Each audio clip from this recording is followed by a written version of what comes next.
I'm Jonathan Mosen. This is Mosen At Large, the show that's got the blind community talking. This week, more on the Victor Reader Stream. Do you have a set of speakers for your PC you'd recommend? And the astounding new voice AI cloning technology from 11 Labs. We'll hear some samples and speak with one of its founders. Mosen At Large Podcast.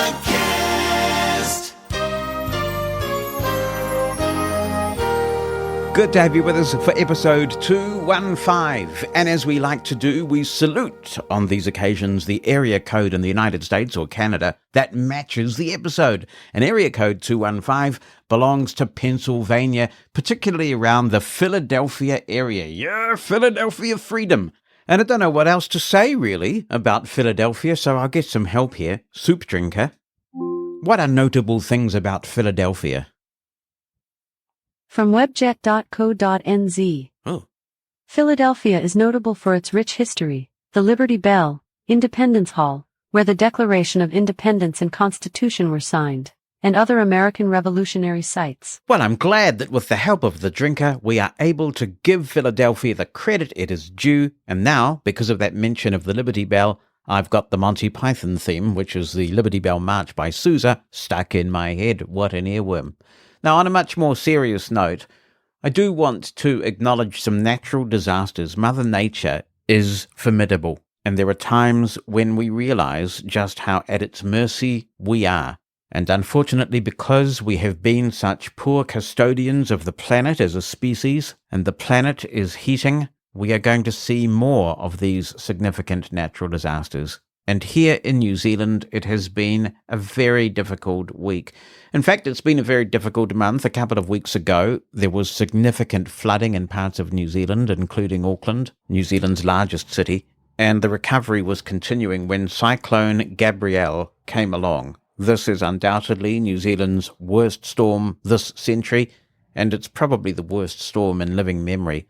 Lives have been lost. Water supply has been affected at the time that I record this. Electricity is still down for many people. It has been a terrible week. So I'd like to extend my aroha to everybody listening in New Zealand who has been affected by Cyclone Gabrielle, either directly or because you have friends and whānau in harm's way. Power, telecommunications have been disrupted significantly, and so there has been, for many of us, an interminable wait as we try and check on people who have been completely cut off, not just in terms of communication, but the roads in and out of some parts of New Zealand have been completely decimated. It is going to be a massive recovery exercise. It is going to take a long time. We will get through it, but it is a very painful process right now, and it's still very real. It's still ongoing at the time that I put this podcast together. I also want to send lots of love and best wishes to those affected by the significant earthquakes that occurred affecting Syria and Turkey a couple of weeks ago. Last I checked, the death toll there, 30,000 lives had been lost, and the devastation is just incalculable.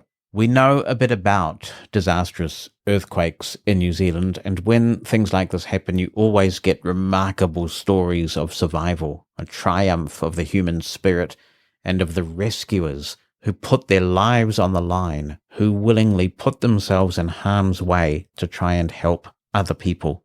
What selfless, wonderful human beings they are who do that work.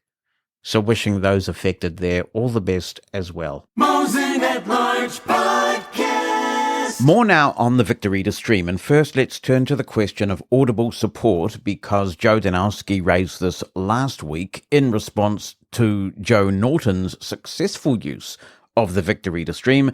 The latter Joe, oh boy, it gets confusing, was having some issues. Brian Harchin had similar issues. He's looked into this and he sends some useful information over on Mastodon, where you can follow us at Mosen At Large at mstdn.social. Lots of Mosen At Large related activity happening on Mastodon, so follow at Mosen At Large at mstdn.social. Brian writes, I've now got to the bottom of this. We've got the step-by-step here. 1.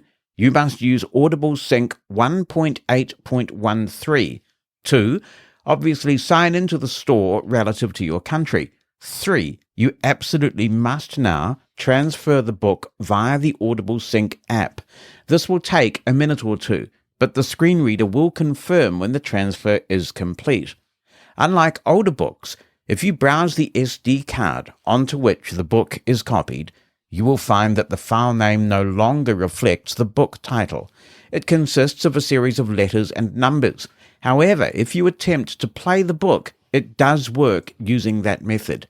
In summary, if you download a book from Audible, for example via a third-party application like Open Audible, the stream will no longer play it.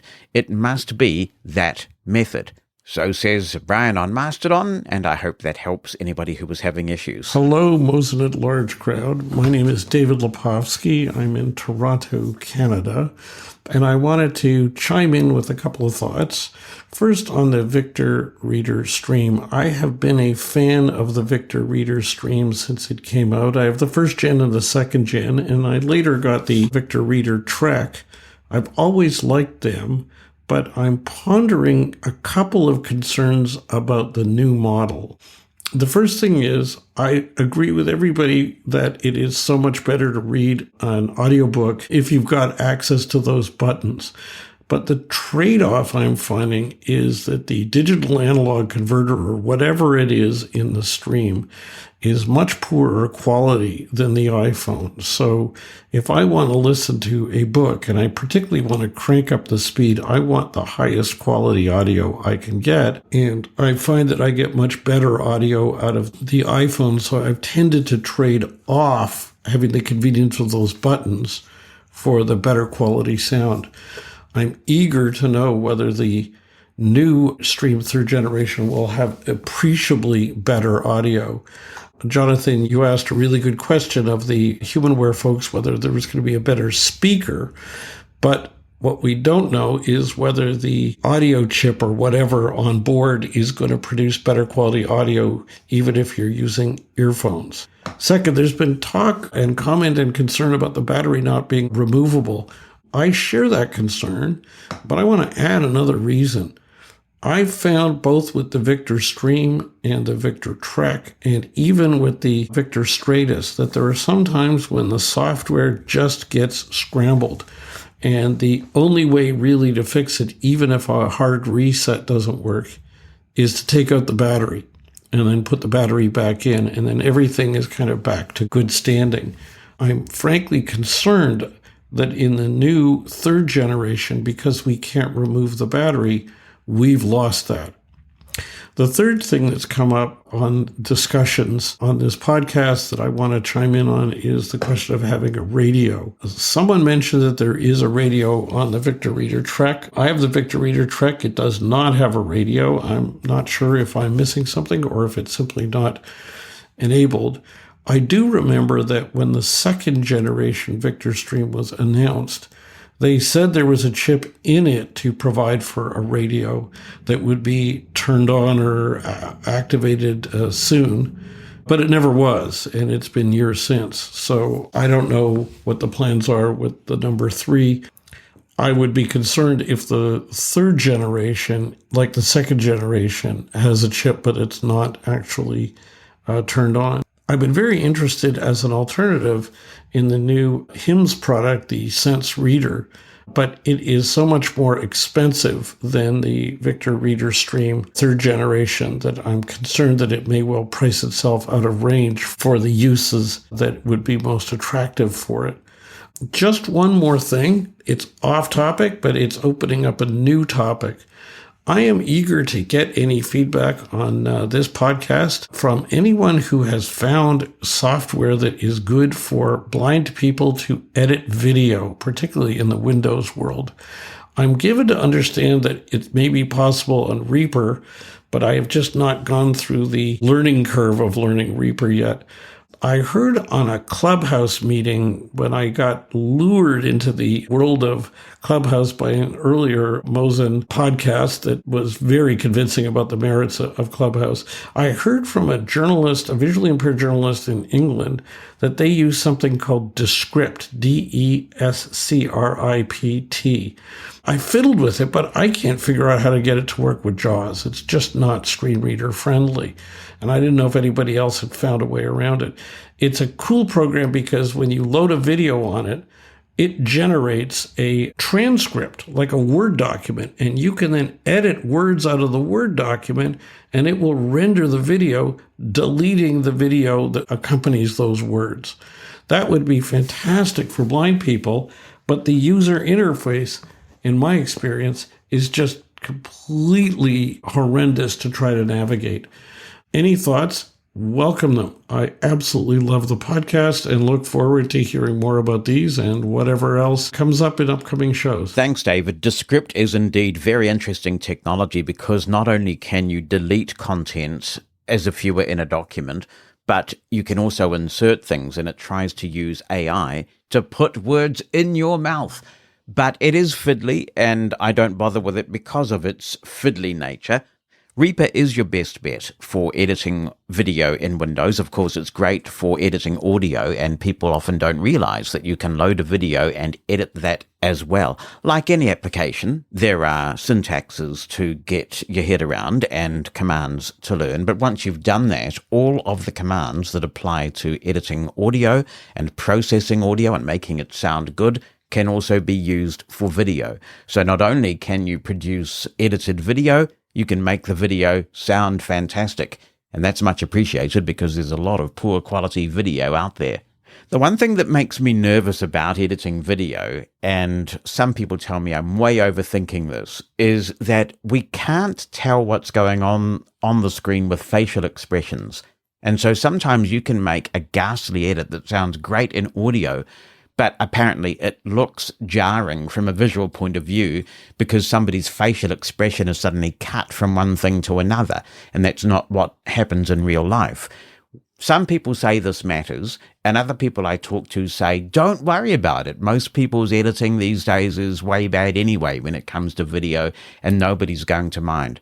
But editing video in Reaper is super accessible, and it's a really fun process. And I actually do this a little bit. I produce video messages for my team who are spread out across 22 offices across the country. And I post a video thing, and I edit it in Reaper all the time. And I like that because I can process the audio. I'm happy with how it sounds. I can use the microphone in the studio. And actually, because I've been doing a bit more video, thanks to how easy it is to produce in Reaper, I got a different microphone stand. In my home office, I have a camera, and it's positioned such that when I'm sitting in my normal seated place, I'm looking at the camera and I don't have to worry about it too much. There is that wonderful little utility called Can You See Me, which I do run sometimes before a really important conference call, and it tells me if I'm centered in the camera, but I almost always am because of the way this camera is affixed permanently to the wall. So that works for me. The one downside was that the previous microphone stand I had was vertical, and so it would block my face from the camera. So I would use a lav mic, and the lav mic doesn't sound nearly as good as this Heil PR40 that I have. But now I can use the Heil PR40 because I've got a different low-profile stand that doesn't obstruct my view of the camera. So it's good. I can produce my own video with good audio. Reaper is a fantastic tool, well worth the learn. We're going to hear from Nikki from Pennsylvania now, and I know this because she says this is Nikki from Pennsylvania. You can't get better proof than that. She says, first, I just want to say that I have now pre-ordered my Victor Reader Stream 3 and can't wait to get it. Second, to the person who thought the Trek has an AM/FM radio, it does not. I know there are other devices that do, but the Trek definitely does not.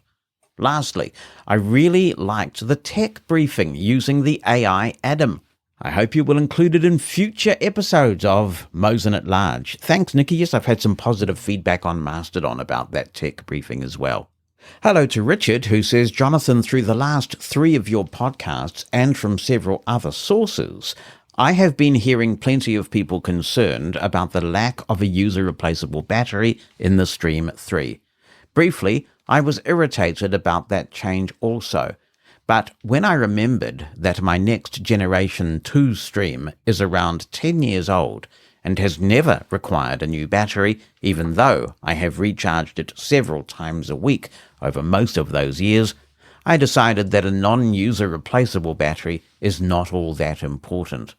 These newer lithium batteries seem to be much less vulnerable to recharge failure than the older nickel-cadmium and nickel-metal hydride batteries, so as long as they don't go up in flames, like some of the phones and several of the electric car batteries, I suspect by the time they start to fail, I will probably be hearing about version 4 of the Stream, unless I have kicked the bucket by then. What a cheery email.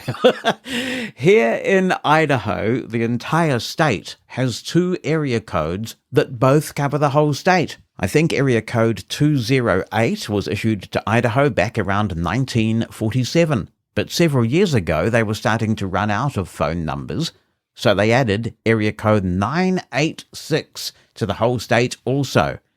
Well, maybe we'll get to episode 986 at some point, unless I kick the bucket. This means we all need to dial 10-digit phone numbers, including the area code, to call a neighbor or anyone else in the state. When I got my Blind Shell 2 phone, I ended up getting one of the 986 area codes on that phone, while my landline is area code 208. I tell my friends and family that my condo is so large that I needed a different area code to get from my cell phone to my landline. Don't forget Idaho, he says, when you get up to episode 986. Thanks for the great show, says Richard. Well, thank you, Richard. I won't forget. I will braille it on my hand right now. We can make transcripts of Mosen at Large available thanks to the generous sponsorship of Pneuma Solutions. Pneuma Solutions, among other things, are the RIM people. If you haven't used Remote Incident Manager yet, you really want to give it a try. It is a fully accessible, screen reader agnostic way to either get or provide remote assistance. But it's also a no-hassles way of getting into a PC that you might need to access remotely. I manage the internet radio station Mushroom FM, and it has a dedicated computer we affectionately call the Mushroom Pod. Sometimes I need to log into that machine to make changes, and RIM means I can make those changes simply from anywhere in the world. On the desktop of my ThinkPad, there's a little shortcut that's simply called Mushroom Pod. When I press enter on that shortcut, I'm accessing the Mushroom Pod, and it's as if I was sitting in front of the computer. It literally is that simple. If I have to do a Windows update, then after a reboot, RIM can automatically reconnect for me. This is a super tool, and it's made administering remotely so much simpler than it ever was before. Check out RIM by going to getrim.app. That's GETRIM.app. The installer's there, as is the documentation, so you can learn all about RIM from Pneuma Solutions. Mosen at Large Podcast. This email is all about coming to grips with JAWS and Windows, and it comes from Joe Danowski, and he says, "Hi, Jonathan. Recently, I wrote in concerning the unwieldy nature of Windows, Outlook, Word, and the steep learning curve of JAWS. Regardless of these difficulties, I definitely appreciate the amazing things this technology enables me to do, and I know as individuals with vision disabilities, it is essential for us to master this software in order to be a success in today's workplace. Recently, I got a new laptop PC, and even though I have been a JAWS user for many years, I have undertaken a serious effort recently to step up my JAWS, Windows, and Office skills. This caused me to think about what advice would I give to someone just starting to set out to learn JAWS, and I put some of those thoughts down here. First, if a person is going to use a laptop, I think it is important to have a laptop with a keyboard that has good tactile feedback and good key placement and spacing. Recently, I purchased the Lenovo X1 Carbon. The keyboard is excellent, the keys are spaced well, the key travel is satisfying with nice click-through. The function keys are in sets of 4 with a defining space between each set. The eraser head track point in the middle of the keyboard makes it easy to place your hands on the home keys. It is also important to me that it has an insert key so that I have a JAWS key on the left side and on the right side of the keyboard, which makes complicated keystroke combinations a lot easier. The next thing I would say is keep it simple. Set out to master Windows, Word, and Outlook. These are the programs most relevant to the workplace. In the beginning, I would say, don't be distracted by Edge, which is very cumbersome. Save it for later. I think iPhone is a better tool for searching the web anyway. Another thing, don't waste a lot of time trying to figure out all the Windows settings, such as integrating an iCloud calendar, setting a mailbox priority, etc. Have someone who knows Windows help you set it up. Or better yet, call the Microsoft Accessibility team. They are excellent and they can get right to the issues using Quick Assist, where they take control of your computer. They can configure these complicated things quite easily. Just tell them the way you want your computer set up and they'll do it for you. They can be reached at 1-800-936-5900. That's 1-800-936-5900. Operators are standing by. From the United States, says Joe. Also, don't try to learn every keystroke. There is more than one way to accomplish a task in Windows or Office, many of which can be performed by invoking the Applications key, the right mouse button, which will give you an action menu with multiple choices. Or use the Office search function, Alt-Q. The fewer keystrokes you need to memorize, the better. When it comes to JAWS and Windows keystrokes, I have made a list of the 35 or 40 keystrokes I am most likely to use. I keep the list on my iPhone and I try to review it a couple of times a day. I've been doing that for a few weeks. That really helps this detailed information to stick. Lastly, I would say to the new user, just keep working at it and you will get there. Thanks, Joe. That's a very useful post, and I hope it stimulates some conversation about people who are getting started with JAWS and Windows. What advice would you give? I have a couple of things that you've inspired me to comment on here. The first is slightly contradictory from yours, and I think this depends on whether the user finds an iPhone intuitive. I know some very skilled Windows users who just don't get on with the iPhone at all. They're absolute masters of the Windows platform. They do not like the touchscreen environment. They do not like iOS. So that will play a part in the advice.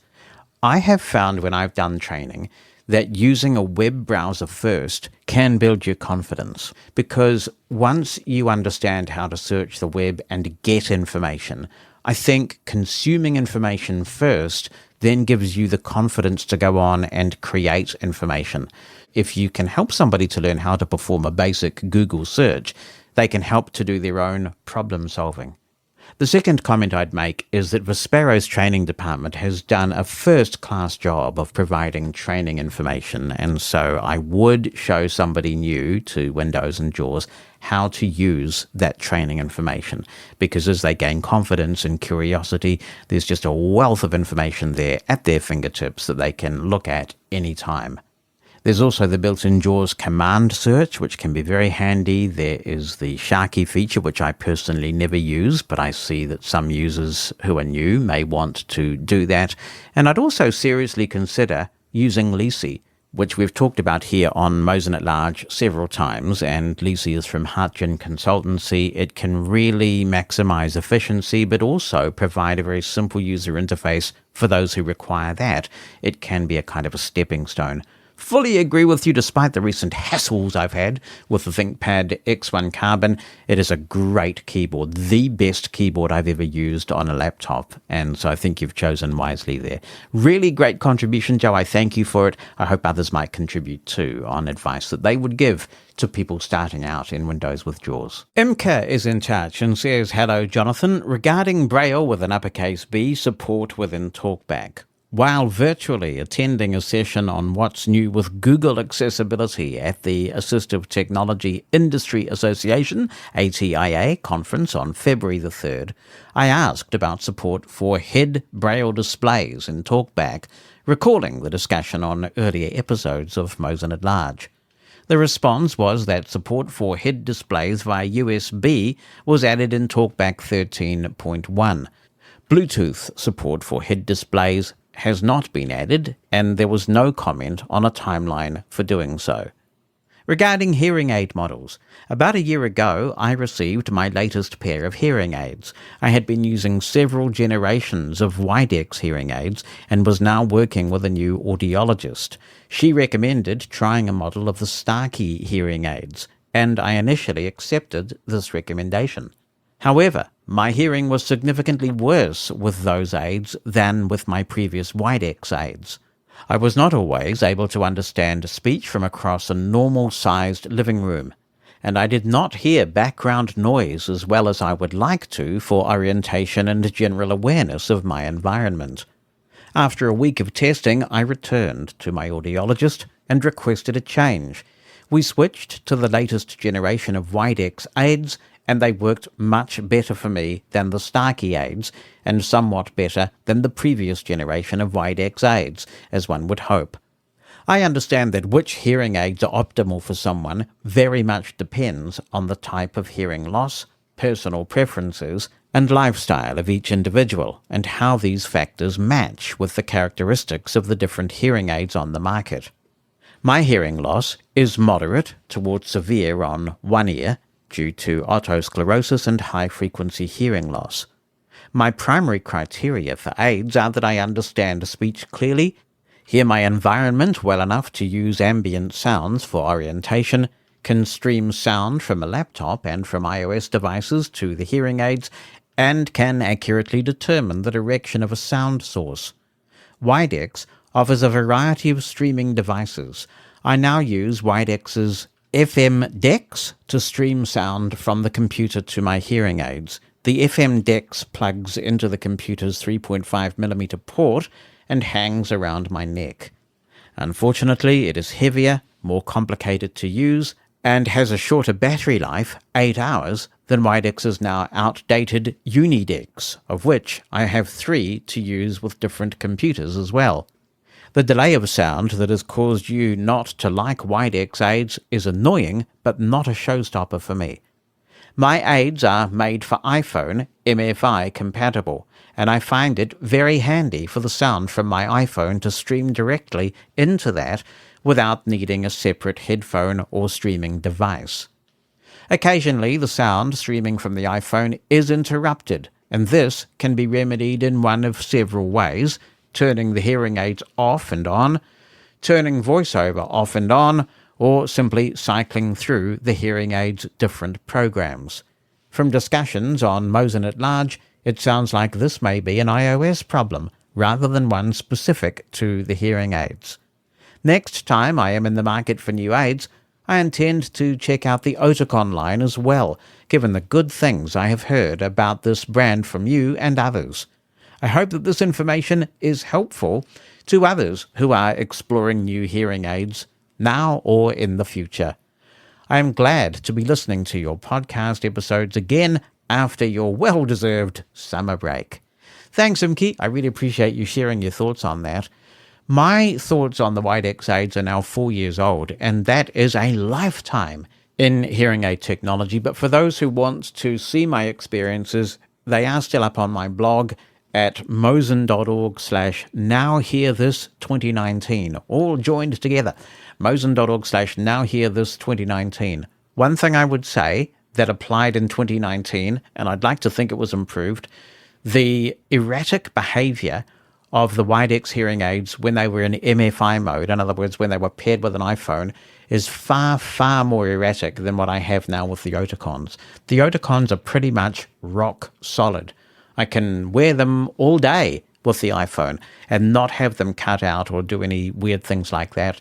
And the latency is much better with the Oticon than with the Widex, at least of that time. A lot can happen in 4 years, of course, so I'd like to hope that things have improved.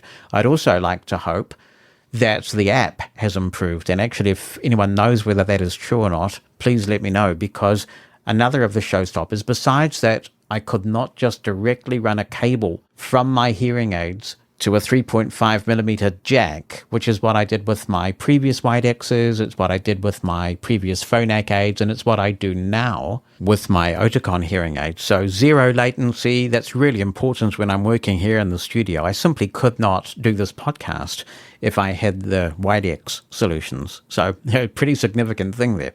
But despite all of that, a lot of the advanced features that were available in the Widex aids, I couldn't use them because they were dependent on making use of an app that had serious accessibility problems. And I reached out, I made a huge effort to try and get in touch with Widex. I produced videos for them. I explained what needed to be done to fix the problems, but they would not engage. And of course, we've talked about this problem with audiology companies in the past where you're dealing with audiologists, and a lot of these manufacturers will not talk directly to so-called patients. Maybe if they started calling hearing aid wearers hearing aid customers instead of patients, we might actually get some decent customer service from these people. But it is really hard to break through, and Widex were just not interested in engaging about their awfully inaccessible app. So I used Widex with Senso all the way back in 1996. I've owned several Widex aids over the years, but the way they've evolved to be, for me at least 4 years ago, very poor compared with other manufacturers with the MFI standard and with a very inaccessible app, it's disappointing. So, if it's got better, I'm delighted to hear that, and I'd like to hear more. Be the first to know what's coming in the next episode of Mosen at Large. Opt into the Mosen media list and receive a brief email on what's coming, so you can get your contribution in ahead of the show. You can stop receiving emails anytime. To join, send a blank email to media-subscribe@mosen.org. That's media-subscribe@mosen.org. Stay in the know with Mosen at Large. We introduced a new segment last week, a tech roundup segment, and thanks for all the positive feedback on that. The voice that was used in that tech roundup was artificial intelligence from 11 Labs, and I promised you that we would be talking a lot more about that, and I'm fulfilling that promise in this episode. Founded only last year, 11 Labs has in the last few weeks taken the blind community on Mastodon by storm, and if you're on Mastodon, you will have heard undoubtedly many examples of speech generated from 11 Labs. They're a voice technology research company whose goal is to instantly convert spoken word audio between languages, but they also allow the creation of realistic sounding voices for a variety of text-to-speech use cases. Right now, they're well backed by venture capital funding, and being text-to-speech, it's something the blind community is very interested in. I'm going to be speaking with one of the co-founders of 11 Labs soon, but before I do that, for those who aren't on Mastodon, I'm going to give you some samples of 11 Labs speech that's been generated in various contexts. First, let's do another tech roundup, but this time I'm not using one of 11 Labs' own voices. I'm using an artificially intelligent generated Bonnie Mosen, which I've created using samples of her voice.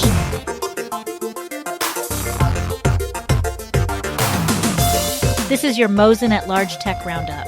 A quick look at some interesting items making news this week. I'm Bonnie Mosen, or at least an AI version of Bonnie Mosen, thanks to 11 Labs. LinkedIn is a popular social media channel for professionals to connect with one another, but it's not been an efficient experience for voice-over users on iOS. Microsoft has changed that, with one post now taking just one swipe, as opposed to the many it used to take. The move comes after years of lobbying for Microsoft to improve the LinkedIn experience for voice-over users. While some accessibility optimization would be ideal, the experience is finally much improved. In a move that will be welcomed by the deafblind community, WhatsApp is working on a new feature that will transcribe audio messages into text. All transcripts will be processed on the device and won't be uploaded to WhatsApp or Apple servers. The feature is only in the beta version of WhatsApp right now, and there's no comment yet on whether or when it'll come to Android. We've covered Chromebook devices on Mosen at Large previously. They're accessible thanks to the built-in screen reader ChromeVox. And for the first time, it looks like Chrome OS devices may be about to offer keyboard shortcut customization. It's an early beta right now, but if it happens, it could make Chromebooks more attractive to those who are used to a set of keyboard commands from other operating systems. Apple released new software for all their things in the last week, and if you don't have it yet, it's a good idea to update as soon as you can. The updates for Apple's computers, phones, and tablets all patch an actively exploited arbitrary code execution vulnerability in WebKit Safari and a second kernel vulnerability that isn't known to be actively exploited. Those updates also fix an issue that could cause iCloud to become unresponsive and a Siri bug that was keeping it from working properly with the Find My feature. There were some initial compatibility issues between iOS and some third-party apps, but these have been resolved for the most part thanks to software updates for the affected apps. Meanwhile, development never stops at Apple. iOS 16.4 has now begun its beta cycle. These are minor updates, and there is no expectation that there's anything new on the accessibility front. And it really is a final fond, or maybe not so fond, farewell to an old friend. Microsoft officially stopped supporting Internet Explorer some time ago, but it's now pushed an update to Windows 10, which disables the browser completely. RIP, Internet Explorer, you served us well. We've covered 1Password on Mosen at Large before, and there have been ongoing concerns about a significant update to the popular password management utility 1Password 8. 1Password has released a significant update to 1Password 8, which they say has over 100 changes and fixes. Mastodon traffic from the blind community suggests 1Password 8 for iOS is much more accessible now, and the company confirms they've been actively working to address accessibility issues. And that's a brief summary of this week's tech news. For more, follow Mosen at Large on Mastodon, Mosen at Large at mstdn.social. That's Mosen at Large at mstdn.social. I want to take you back to my first use of 11 Labs, and this was a few weeks ago now. I used their default voice, which is called Adam, and we used that for last week's Tech Roundup, and all I did was throw it a piece of text that I'd written for Mastodon. I was astounded at the inflection and the contextual awareness that it displayed when it read it back. Here's what it came back with. All this talk about the balloon reminds me of a wee story. We upgraded our TV about 10 years ago because the new one we bought had a screen reader in it. We sold our old TV on TradeMe, which is a bit like the NZ equivalent of eBay. This couple bought the TV and made a time to collect it. The day before, one of the kids had a birthday party with all the usual chaos. Plenty of people around and balloons. Lots and lots of helium balloons. There was cleanup to do, so we mustered the balloons into the spare room. When the people came over to get the TV, we cheerfully said, "Oh, sure, it's in the spare room." We opened the door to the spare room, and the TV collecting people were bombarded with a barrage of semi-floating balloons that were starting to go a bit flat. I couldn't see the expression on their faces, but I could hear the skepticism in the guy's voice when he said, this TV does work, right? I think they had decided that after being on the receiving end of a balloon onslaught, we were a bit flaky. That's the Adam voice from 11 Labs reading a toot that I sent to Mastodon. 11 Labs has a feature called Instant Voice Cloning, and the cleaner the samples you can give this feature, the better. Obviously, I'm pretty fortunate in that I can provide lots of clean samples of my voice. But there is a disclaimer with the current version of Instant Voices that says that it works best with American accents. Nevertheless, I decided to feed it some samples of my voice, and to begin with, I gave it quite a lengthy sample from a formal document that I was reading for work purposes. So I was narrating a very formal document. After setting up this voice, I decided to read a portion of the Mushroom FM blog post announcing our move to Mastodon. Some people say this sounds a bit like me. I'm not so sure, but it certainly has changed my accent. Here's what it came back with. In case you've not heard of it yet, Mastodon is a social network made up of independently operated servers, or instances, around the world. Some who have only heard a bit about Mastodon think that you can only talk to people on the same instance as you, making it too fragmented. While the full answer is complex, the basic answer is that that's simply incorrect. I can follow you if you use a different Mastodon instance from me, just as I can email you if you use a different email provider from me. No one can buy Mastodon for billions and billions of dollars and destroy it recklessly because the software is out there and open source for anyone to use. If you're worried about the complexity of learning something new, I promise you that while everything unfamiliar seems a bit odd at first, if you can use Twitter, you can definitely use Mastodon. There are differences, but many similarities, like your home timeline and a place to go for mentions and other notifications. Mastodon is a perfect companion for Mushroom FM's culture and reasons for existing. We call ourselves the fun guys, but we're also the little guys. the really little guys. 24 hours a day, 7 days a week, we offer you something different from the massive radio conglomerates out there and the streaming services. We're volunteers who love the music we play and take pride in providing you with entertainment and companionship. Similarly, Mastodon volunteers take pride in doing social media better, wrestling it off the corporations who exploit our data for commercial purposes and amplify those posts that will cause division and therefore more engagement. In short, Mushroom FM and Mastodon are a perfect match. Okay, so how do I get on Mastodon? I heard it's complicated. Mate, it's as easy as falling off a log. If you are not on Mastodon already, here is a set of simple instructions. Note, there are many, many other ways of getting on Mastodon, and others may have different recommendations, but we want to keep this simple. 1. Sign up for a Mastodon account.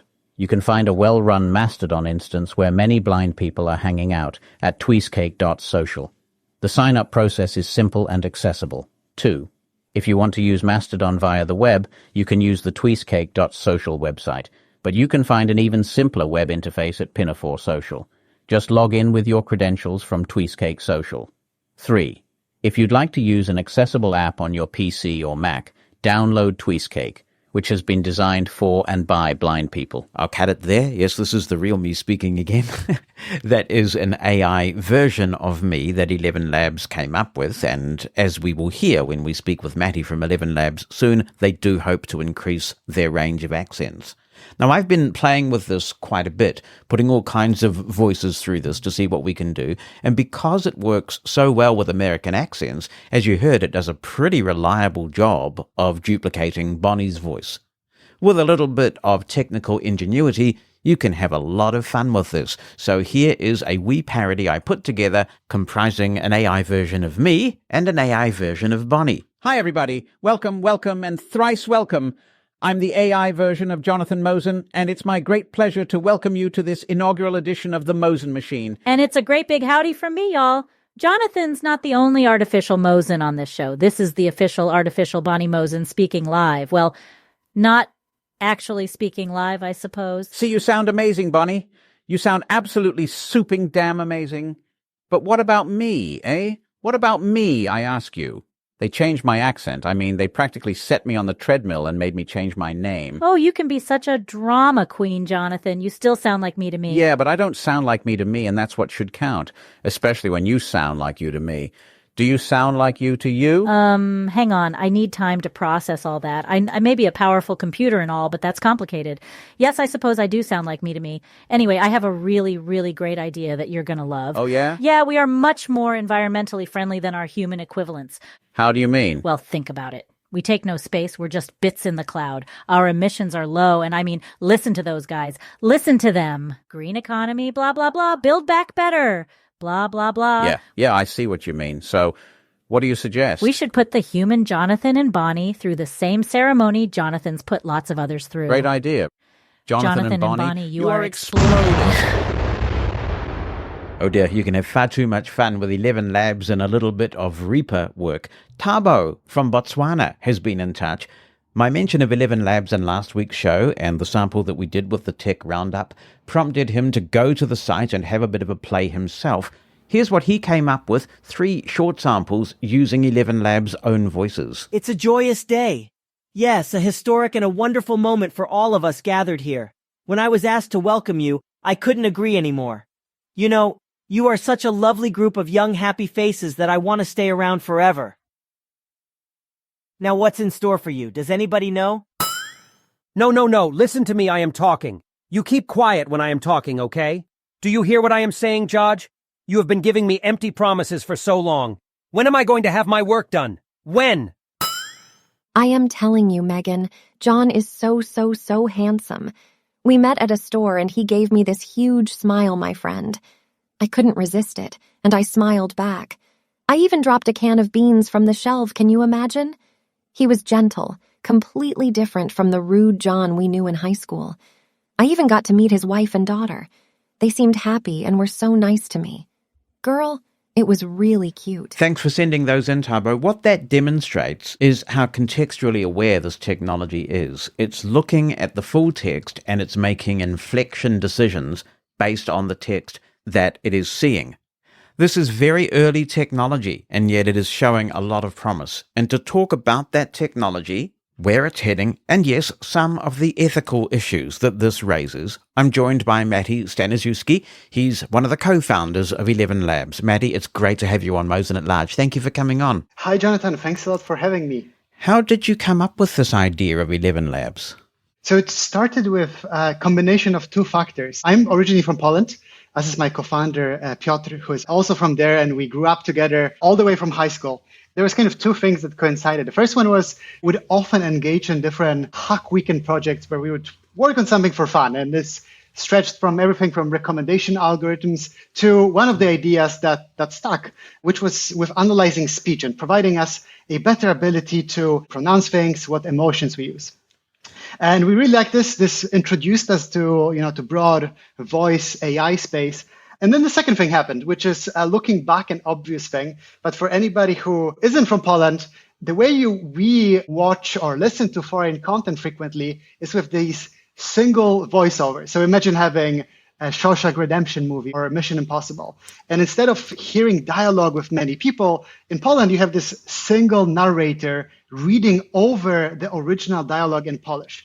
And in general, for a majority of movies, it's a terrible experience.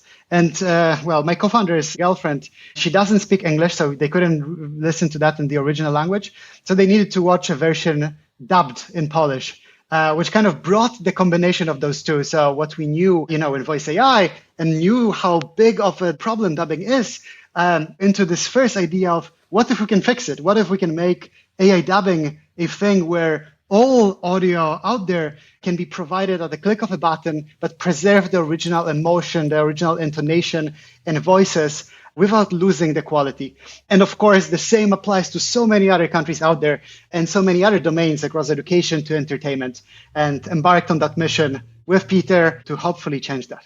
That's interesting then, because when I look at the current site, obviously you're doing quite different things for now, really taking text and allowing you to process that text with a variety of voices using a couple of methodologies that I want to talk about. So has the use case broadened a little bit since you originally envisaged the company, or in time, do you think that that's where your concentration will be, on that original translation goal? We would love to reach that original goal, but you are right. The sequencing definitely changed. And AI dubbing, we kind of need to solve all the research components as we go along.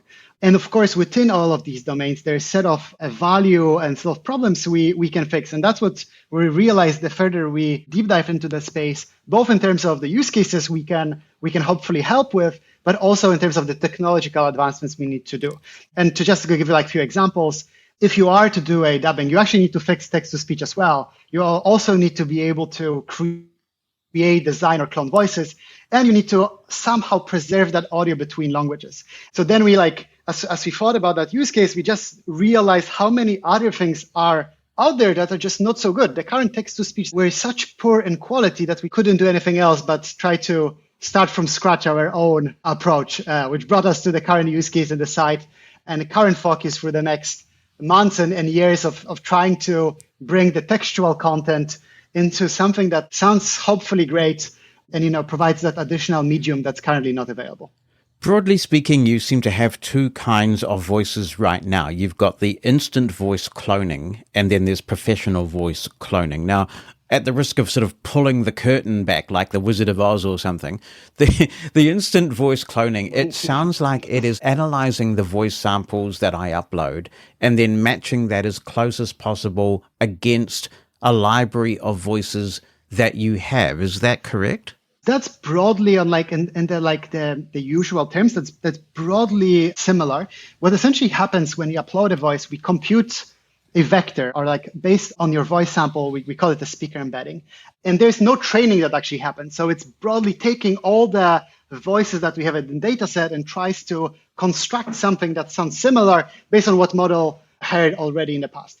And like you said, it tries to mimic that pretty closely. And in some voices, it sounds definitely better. And some it doesn't do as well. But then, of course, there's that professional voice clone that's also possible. Right. So the instant voice cloning is likely to get even more accurate, I imagine, as you improve your library of voices that you have online that have been professionally cloned. Would that be right? I think that likely won't be enough, but it could be a contributing factor, of course, if we get permission to use those.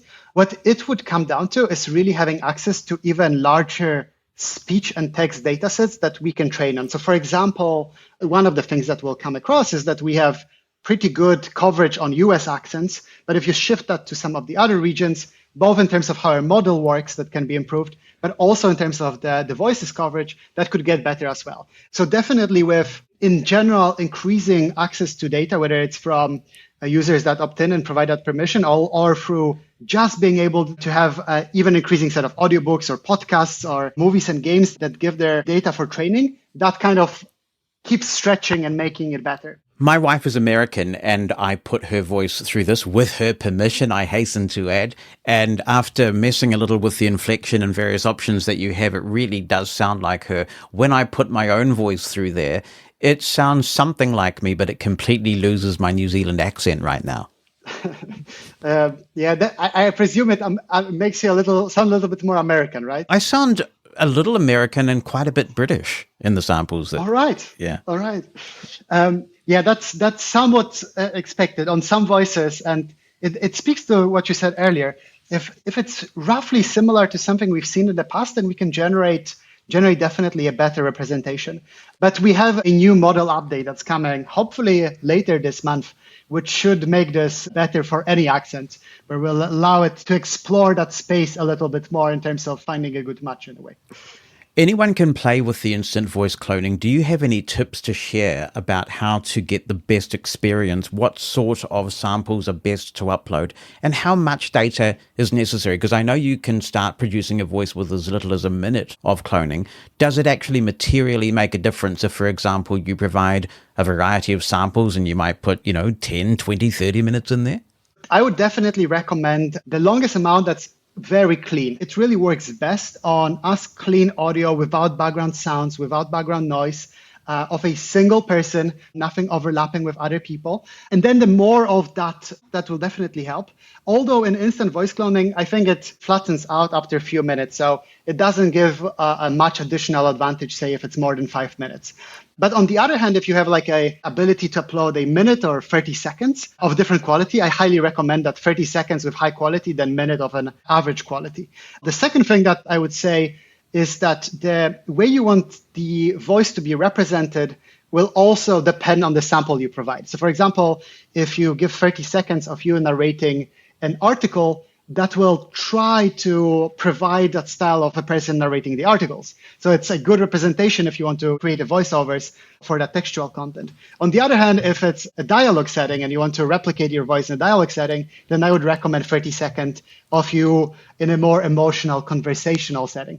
And the third one is what you mentioned, which is really playing with those settings.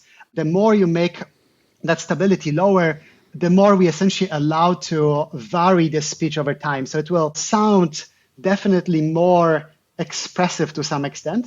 And then we have the second parameter called similarity and clarity, which will essentially boost your sample closer to what someone provided. So if it's a clean sample of a good quality, then I recommend shifting that parameter a little bit higher, and that can affect the quality.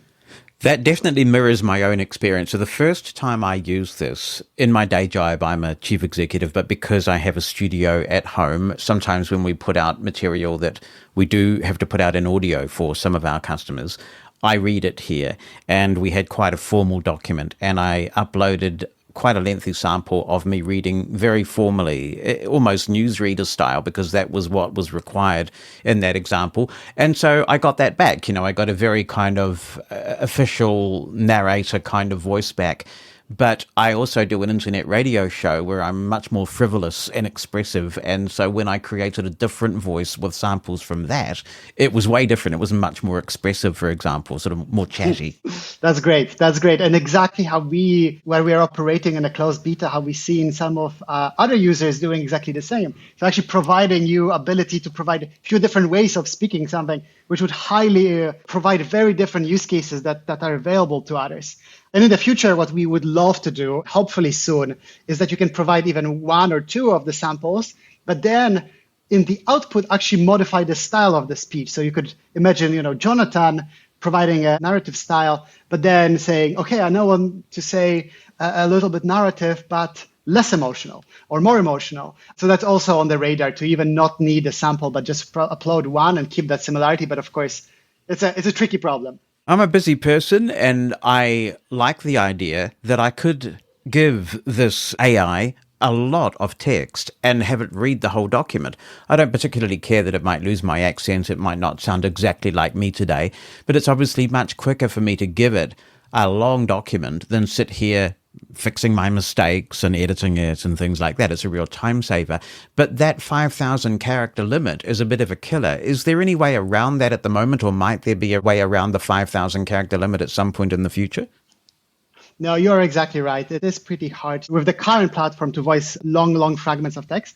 But we are actively working for release in March on a dedicated platform where you could start with arbitrary piece of content. Initially, this will support articles, so you can just provide an URL of the article or copy paste a long article of any length, all the way to books. So you could imagine uploading an ebook format of a book or a PDF. And then what we do on our side, we'll essentially break it down into chapters or fragments. And then a user like yourself will have the ability to either generate the whole thing or regenerate specific pieces. And that's kind of the biggest, I think, limitation in the current platform, which is if you were to provide, that few thousand characters, then you can either generate the whole thing, but then if you want to regenerate, you also need to regenerate the whole thing. And we know that. We want to provide an option where you could drop an article, generate the whole thing, but then you realize, okay, I want to make an edit in my second paragraph because it mispronounced the name, and the name is very important. And in that case, we essentially will provide you a way where you can say, okay, let's just generate this specific piece, but keep everything else as is. And there we will drop that limit of characters. We are currently working with a set of indie book authors, and they would love to provide their books both for accessibility, for showing their work, and they frequently can't just because it's not affordable to do so with any traditional method. But they are bumping across the limitation that you just mentioned, which is almost all current platforms not only don't give you a good quality, but they also don't provide any support for longer form. So hopefully that platform in March will change that and make that a lot easier. Yes, you did also touch on the fact that you've got a combination that's not ideal. You've got a very discerning audience in the form of the blind community who are used to working with text to speech for a lifetime. And so they like things to sound just right, as good as they can. And there's also, because of the socio-demographic nature of the blind community, people who perhaps can't afford a major plan. And so the fact that sometimes we've seen blind people submitting something and then thinking, it's not quite how I want it. I want to keep playing with those sliders a little more. But every time you submit your content, you are decrementing your character count, even though you haven't got something that you can really use yet or that you feel comfortable with using. That's entirely true. And that's like a second piece there, which is how can we support much longer form and make it easy to generate and regenerate while keeping a majority of it in place. And then there's the second piece, which is frequently you will start with the same text, and then you might want to change some of the settings, but keep the text the same. And we are still working on our side on the best way to provide people with the ability to not lose quota, but be able to generate, while on our side, not losing too much compute, because of course, for every single generation is with our model size is relatively expensive. So we are trying to find a middle ground of how we could do that people can regenerate for free or just based on some sort of short feedback, but not lose quota. And there are a few ideas. And I mean, for any of the listeners of this podcast, would love any ideas as well our way, as we are still actively thinking about this. But the current ones are, one, to provide that ability just on lower latency. So essentially, that request will just take longer if you want to regenerate the same thing, but not lose quota. And second one is just by providing us feedback of like, okay, this was not the way someone wanted it, but what's the reason? Obvious thing, we want to, of course, avoid abuse where people, for example, send requests multiple times without a real reason. And of course, hopefully that has a flip side with, like, if you regenerate a few times, that actually provides you better quality. So in a way, those characters are actually used for a better outcome in the end, instead of just in the vain purposes. Punctuation marks really seem to make a difference, I've noticed. Something is quite differently expressed if you use one or even several exclamation marks. Do you have any hints for us in terms of how to best use punctuation marks to get the kind of outcome that you want? You are exactly right with the punctuation. It's extremely useful in terms of how the text will be pronounced and intonated. Our model is trained predominantly on the content coming from books and audiobooks. And their punctuation serves an important role for voice actors to let them know how something should be read. And roughly, as you type text, closer it follows the structure of a classic book, the more you will see that come across. So just the usual tips, commas and dots are very useful to do the breakpoints in the sentence. They will definitely hear a longer pause in between those. 3 dots are great for long pauses. So for example, if you have 2 paragraphs or multiple paragraphs, I recommend distinguishing them by those 3 dots if you want a pause. And then a lot of the emotional content or emotional weight is given by exclamation marks, by question marks. And even more broadly, so stretching that outside from the classic punctuation, in general, the context of the text will highly influence the way specific thing is spoken. So to give you examples, if you type just an angry text with exclamation marks or even without exclamation marks, that will definitely show in the emotional output that gets generated.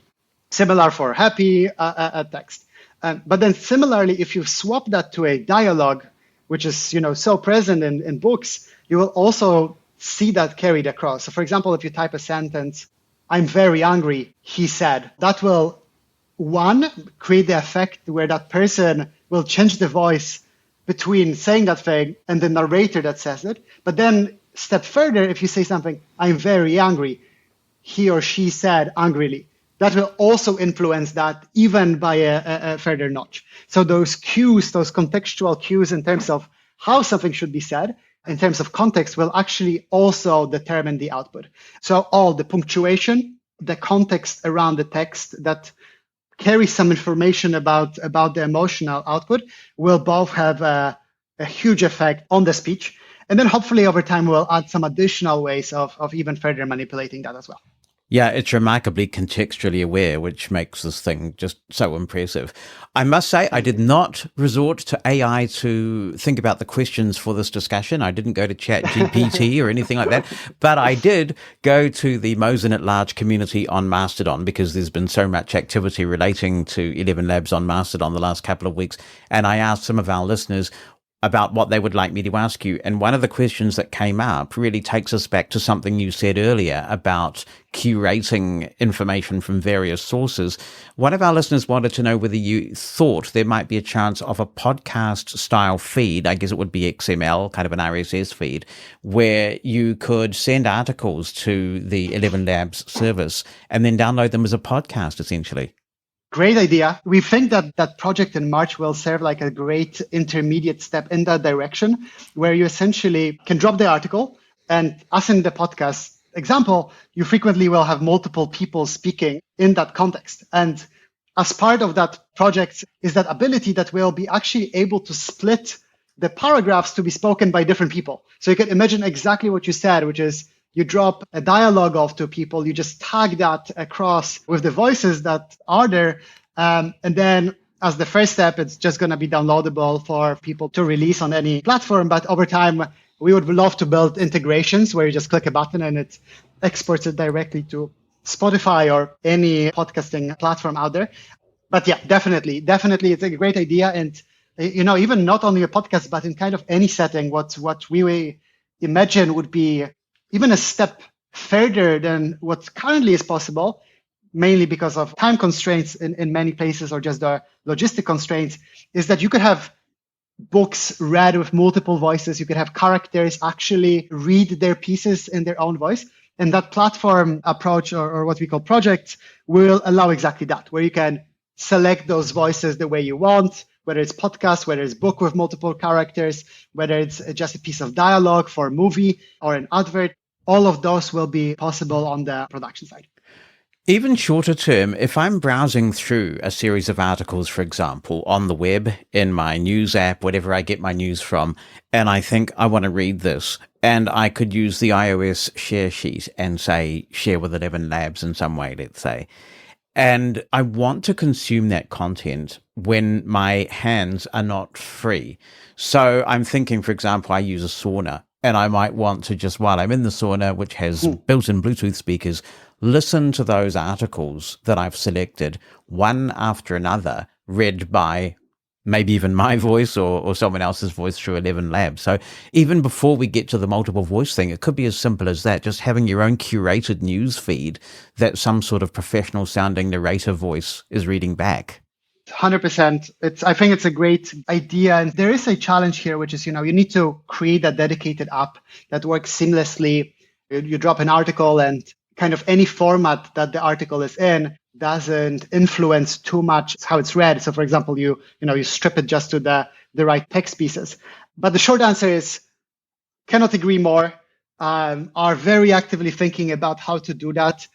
And hopefully in the next few weeks, we will get a prototype out, which would allow you to get that on a mobile device where you can at least read to certain pieces.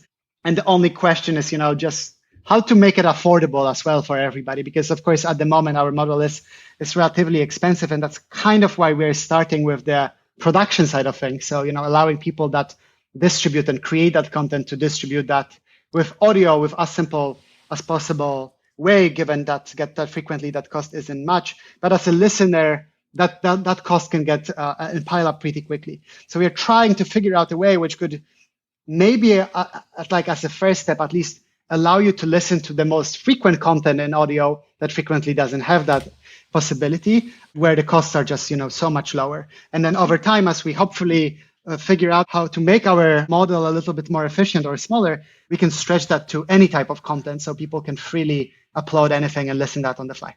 And then I guess for content creators, there'd be the desire to have something on your website, a built-in player, so that every time you, say, published a blog post on WordPress, there would just automatically be a listen to this content button, and the user could play that and hear the content that had been generated.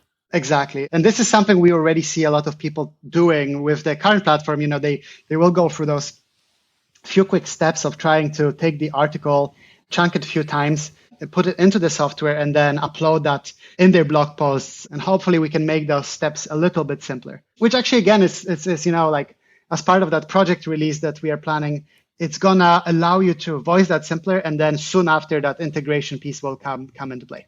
We talked about instant voice cloning, and then there's the professional voice cloning, which has some pretty lofty goals, making the voice sound indistinguishable from the original.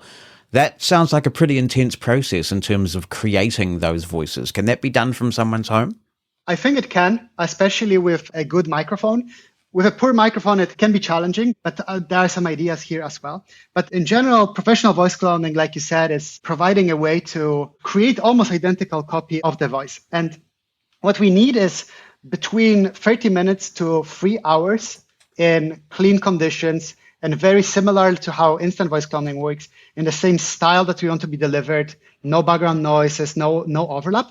And then what we do on our side, so we'll take that content and we'll fine tune or train the model for that voice and then serve that to the user. So for example, if you wanted to encode your voice, we would need that 30 minutes to 3 hours. At least it would take us an overnight process to run that through. And then after a day, and that's kind of the intention for all the users out there, that will be available to you as your own dedicated model with that voice. Now, of course, that's even more costly compute-wise and time-wise, given we need to create that model separately. We have few ideas how we could do it slightly better. For example, having few voices run at the same time. Of course, each voice would just be served to one user, so only the voice that they decided to train themselves. You make the comment in the FAQ that for people who want to use this, who have a disability or medical related need, you might be able to negotiate something there. Are you able to talk any more about that and what you have in mind there? Yeah, so we hope to open it up. And the question is, how to coordinate that process more than how to make it possible. But we would love to provide anybody who has any accessibility need or doesn't use it for a very clear commercial case for at very low cost or completely for free. because at the end of the day, this hopefully provides that additional value and benefit, and there's no intention to earn money on that if it genuinely helps.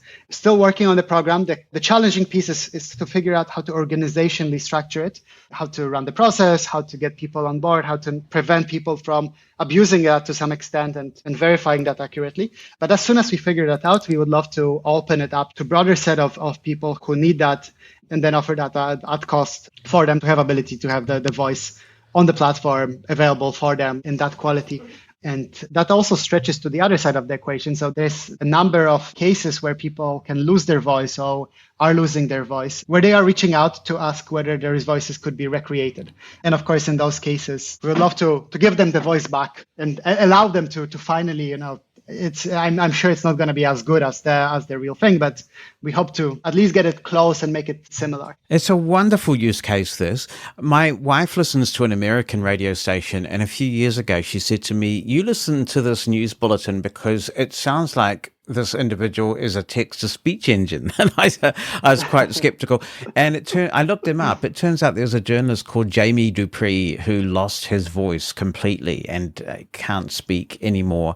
And another company cloned his voice, and he was able to write his news pieces, and his text-to-speech version would read them. I mean, that is fantastic that he was able to keep doing his job as a radio journalist because of technologies like this. Exactly. It's incredible that it can bring that back. And, that even stretches to so many cases of listening back to your close family or loved ones that might have lost their voice or passed away, even stretching that kind of use case or variation of that use case further. A few companies, one specific one in UK, reached out where they record podcasts with older people. They then transcribe those podcasts into a book and then release that after a while. But number of family members then reached back of then turning that book to have a voice of that person after they passed away to create that even more personal and close experience.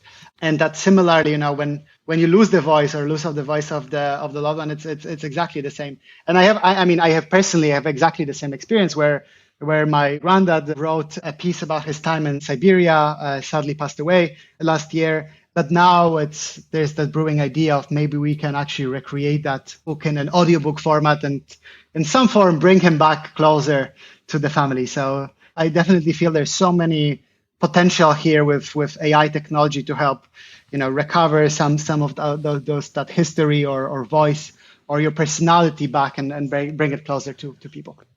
I will come back to that when we talk about some of the ethical questions around this technology, because this is a very interesting question. But I wanted to raise another use case, which is that a lot of blind people go blind later in life, or they haven't had the access that ideally they should have had to Braille as a child. And sometimes where this really hits home is when they become parents and they want to be able to read their kids a bedtime story at night, but they don't have the fluency in Braille, if they have Braille at all, to be able to pull that off in a way that the child finds pleasurable. But if they could take the text of a bedtime story with their professionally cloned voice and have a series of stories that they could play to their children, then that's at least something. Is that a kind of a use case you would entertain? 100%, yes. It's a great one. And like you said, it can help definitely generate that with higher speed, hopefully the voice that's similar. And maybe there's even some synergy there of, when the synthesized speech doesn't say something well, you can actually quickly correct that with the voice of someone who is probably experienced with and listen to a number of stories. But yeah, we'd love to support use cases like this. The biggest question, the one I got asked most to ask you, was support for open standards for these voices so that screen readers might be able to use them with SAPI or perhaps a voice on their iPhone or similar to work with screen readers. My initial thought about this is the way that this thing is so contextually aware, it really needs quite long passages of text to do what it's doing. And also there are latency issues, I would imagine, so that a screen reader can be responsive with these voices. But do you think it might be even possible for screen readers in some way to work with these voices to have an offline version of a voice that you create so that you can throw any text you want at it? In the long term, yes, but I think it's likely not in this half of the year. And maybe in some version in the second half of this year. But like you said, it is a challenging problem to make the model work offline. It's first of all, it's a huge model on our side. And the second concern is that, of course, we on our side need to figure out how to provide some of the technicalities and the research that we developed open source while not letting others use our technology for their advantage. So there are kind of the two concerns. The first one is definitely the big one, which is how to package the model in a smaller version. Ultimately, like that's where we believe the world is headed, where you could interact and use those models on demand as a listener anywhere you are at a low cost and high speed without needing to call an online version. Although intermediate step, we hope to deploy like an extension, at least on the browser level, where you can listen to anything on the web with the voice that sounds a lot better than current extensions do, and then slowly move that into that space of what you mentioned. So true screen reader working offline where you can work that. So the only question is the timeline. I'm positive this will happen. I don't know when. That's the Right, and as an intermediary step, there are technologies. There's an app, for example, on iOS called Voice Dream Reader, which is not a screen reader, but it allows you to load a book into that app and have quite a variety of text-to-speech voices read it back. And it seems to me that might be a first step, because that's a sandboxed environment, and it's also dedicated to reading books, so the latency issue isn't such a consideration. Yeah, and that's the partners we are actually speaking with few that might integrate us in the end solution. And if that doesn't happen, then we would likely implement our own solution. So you could have a set of books that are available to general public at low cost to be able to listen to. But we are actually iterating with two different companies at the very moment that provide that solution on iOS, Android, and a few other places to help potentially integrate our solution on their end. So, that kind of short-term step is there and is ready to be used. For now, how secure is the information that I upload to the service? For example, if I upload something that is commercially sensitive because I want that read to me in a particular way, or maybe it's highly personal in nature, what guarantee, if any, do I have of the security or privacy of that information? That information is all yours. We haven't had any situation where that information would for any reason be hacked into, and that will remain the case. So that's all yours. And on our side, only cases where we would look into that, if, for example, you published something that violated the law and it was reported to us, then we would likely look into the logs of what might have happened. That still won't reveal us the username in that case. It will just let us check whether the logs suggest who from where generated that information, and then we can ban the appropriate account in those cases.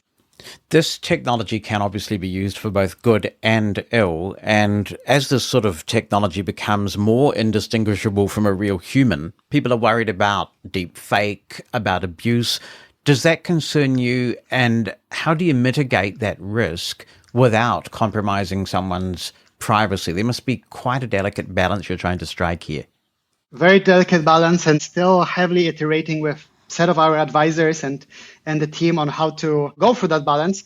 But what we imagine, and hopefully our solution will bring something that others want, is that in many cases you can generate a lot of the content, especially deepfake content, already with a lot of the open source tools. So, there's models like all the way from Tortoise to other platforms that I don't want to name, but all of those platforms will allow you to do exactly the same work. But frequently, those platforms don't have ability to trace back whether the specific element was AI generated or not.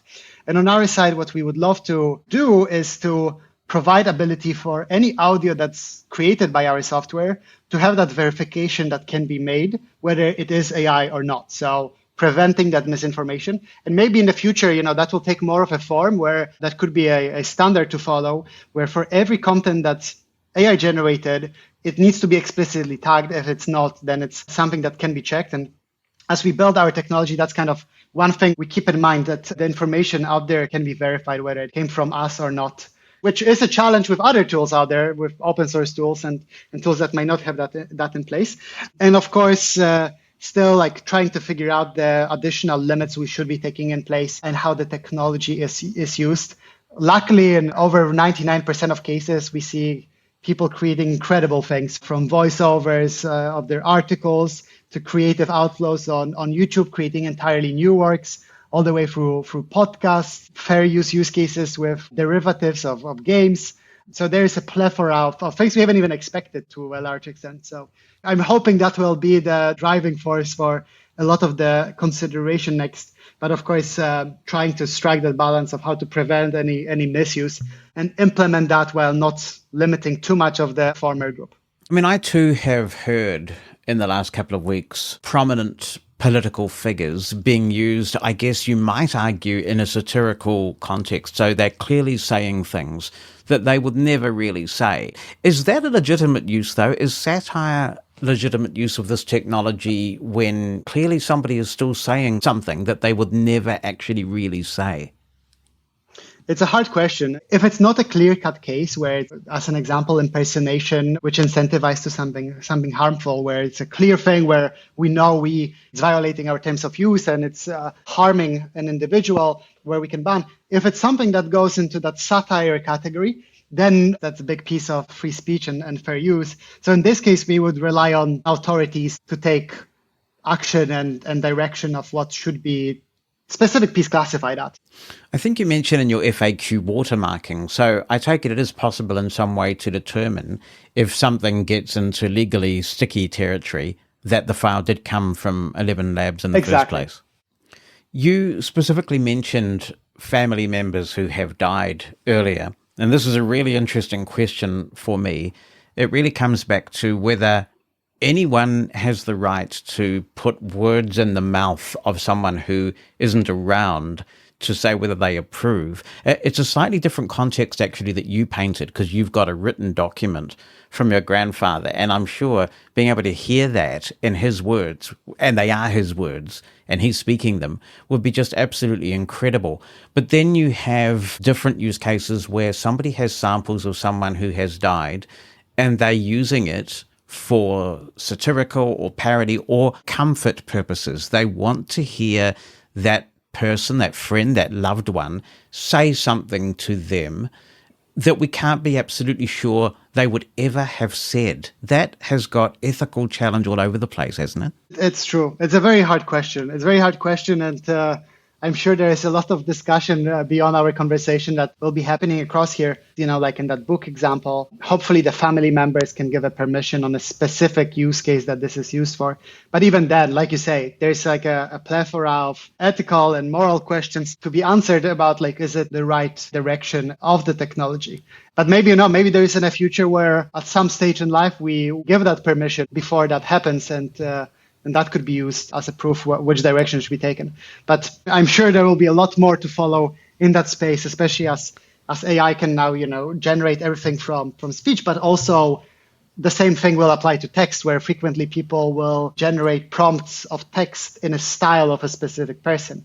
And this can also be to somewhat confusing and likely disinformative whether that person would ever type that or ever do anything like this. So voice is definitely more personal, I think. I'm sure this will happen across so many other elements as well. It is a good idea to make a will, and I suppose one way around this would be to say that when you die, the right to license your voice should belong to the executor of your estate, and that you should have to clear that with the executor of the estate of the deceased person. Exactly. Interestingly, there are, especially on the most prominent figures, we are hearing that a lot of those people would already put some clauses around that in their contracts, where my biometric information of XY can actually be used or licensed in the future with profits benefiting my family. But it's definitely rare. We saw, I think we had few conversations when this happened, but some kind of will or agreement or legal conditions in place of who inherits that would be an interesting question as well. It's like you inherit everything else, but do you inherit some of the voice parametrics of the person that passed away? It's a big question, I'm sure. What do you think this technology means for the future of audiobook narration? There's over 1 million titles created and published by indie authors. And I think this will be the first category of people that will adopt it the most. People where, you can provide clear additive value beyond what exists. For current audiobook productions, We think this will probably go into 3 pieces. The first one will be voice actors will work more with AI on creating even better content, whether it's more iterations to get the right quality, or whether it's like a pre-production and post-production of how something sounds, and then getting a voice actor to actually narrate that. That's going to be one. And then second, voice actors will likely specialize, as they do now, in specific niches where AI just won't work as well. Like, imagine a fantasy book. That's going to be a very different emotional part that voice actor can provide and only can provide better. And then there will be a third piece, which is kind of what we spoke earlier, which is we imagine that a lot more books will now provide you more flexibility, both in terms of the characters you listen to, but also how you listen to. So currently, audiobook will be published. It might be available in 1 or 2 versions. And many people will comment how the voice of narrator is kind of the key thing driving whether you enjoy or not that audiobook. But I think in the future that will likely shift where you as a listener have a plethora of characters you can listen to through the entire audiobook. And something that you can identify to, or something that speaks more to you in terms of quality, or something that you enjoy, will be an option. So kind of those 3. So in summary, the voice actors working closer with AI on creating higher quality content, to ability to voice books that just weren't affordable in the standard process previously, and 3, giving that flexibility in that content, how it can be listened to. This is a very radical sea change for a number of groups, including the blind community, because in the past, and even on this podcast, we've had debates about, do you prefer to read with the text-to-speech cranked up so that you just get the information and it imposes your own voices on the characters, that kind of thing? Or do you prefer to be read to by a human narrator? And one sounded kind of robotic and mechanical, and the other was full of expression and inflection. That distinction is going away with the kind of technology that you're creating. So it becomes a very different discussion. And I actually had a discussion with an audiobook narrator on Mastodon who is really upset about the evolution of this AI. And I made the point to him that you can't put the genie back in the bottle. This technology is coming, ready or not. And we saw what the music industry did, where the RIAA and some of those big players tried to resist the downloading of audio. They tried to put DRM all over it. In the end, the music industry has changed to the extent that streaming services like Spotify and Apple Music, they are essentially used as promotion for tours. You don't get a lot of revenue from album sales anymore because of the way royalties work in streaming. And this whole industry is changing. So what I said to the narrator was, in future, where you will make your money is getting good quality deals when it comes to licensing your voice. And you will be able to determine the ways in which your voice is used, how long that license lasts, what you will charge. That's where the future lies. Some people don't like the sound of that future. And and that sounds like a very, very interesting conversation as well. I also would draw a parallel to the music industry, where I think it to some extent will happen, and I mean we would love to support that as well, where it creates like a marketplace of voices provided by professional voice actors, which can be used by people where some of the benefits go back to the voice actor for the specific use cases. What we hope will happen is that with so few of the textual content just being available, the set and the scale of what you can now voice is just so much bigger that it both generates demand for those few specific pieces to those voice actors, but also just because there's just so much of additional audio that will be possible, that will directly benefit and provide revenue for everyone out there. I mean, that's right. There's an accessibility issue here, which is that only a tiny fraction of the world's books are accessible to blind people right now. Exactly. And if you look at the, in the book authors, or even if you think about news articles, it's crazy to think how you go to most of the websites and they will actually not have audio feature on it. Some are starting to, and I think now with the quality being at a threshold where potentially some of the news publishers will want to actively try to support it, it's just so much content that could be delivered this way. Yes, we had a listener who wrote into the podcast last year to say that she really likes the Washington Post website because they quite consistently have an audio option on their articles, and she likes to listen that way. Is there any other stuff that you've got in the works that you might be able to tell us about? I think you've got some new changes coming up in February and March, so they're quite close now. We are launching later this week ability to design a voice. So we'll create, so you don't have to rely on cloning one, but you will be able to create entirely new voices. So for example, select, okay, I want a older sounding male with low pitch, with British accent. And that will be entirely new voice, synthetic one that can be used for your use cases. So that's coming later in the coming week. Then later in March, that projects workflow will launch, which will allow arbitrary set of content to be voiced and provided in terms of audio with set of changes that one can make through pronunciation, character voices, easy regenerations. And then along the way, we are taking a few side bets, hopefully also with the launch in March of providing an easy way for anyone to listen to audio on their mobile device as well. But we'll see whether we can deliver on that last one because it's definitely a side bet. So hopefully that would provide a way. In the initial form, that would be just set of audio created from public domain where people can listen for free and enjoy it. Are you surprised by the degree of engagement that you've had from the blind community in recent times? Did you sort of appreciate that the blind market might be as interested as it's become? Definitely not to that extent. And really happy on myself and on behalf of the whole team of, you reaching out to us, but also for the wider community of all the support. And we've been reading on social media and received number of emails and notes, and we couldn't be happier that we can play a small part in hopefully broadening access to that new medium. Any chance we might see you on Mastodon? Because you're all over the place. You're on Twitter and Discord and things, and we don't see you there yet. Is that a possibility?